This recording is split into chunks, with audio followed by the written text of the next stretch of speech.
নমস্কার, চলে এলাম নতুন একটা লাঞ্চের থালা নিয়ে। আজ বুধবার।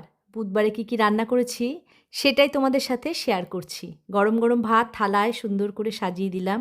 থালায় রাখলাম এক টুকরো গন্ধরাজ লেবু, ভাতের ওপরে দিলাম একটা কাঁচা লঙ্কা আর পাতে প্রথমেই নিলাম লাল শাক ভাজা, যেটা রসুন আর কাঁচা লঙ্কা দিয়ে ভেজেছি। স্বাদ মতন লবণ, পরিমাণ মতন হলুদ দিয়েছি। আজ লাল শাক দিয়ে যখন ভাত মেখে খেলাম, ভাতগুলো পুরো লাল হয়ে গেছিল।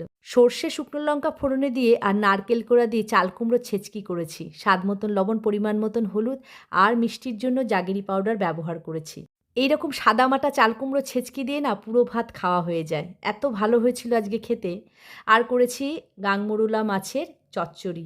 পেঁয়াজ কুচি, টমেটো কুচি, আদা রসুন বাটা, কাঁচা লঙ্কা চেরা, লঙ্কা গুঁড়ো, হলুদ, লবণ এই দিয়ে মাছ চচ্চড়িটা করেছি। সবার শেষে এক গ্লাস জল রেখেছি। এইভাবে আজকের লাঞ্চের থালা সাজিয়েছি। তোমাদের কেমন লেগেছে জানিও ছোট্ট একটা কমেন্টে, আর লাইক, শেয়ার, সাবস্ক্রাইব করো।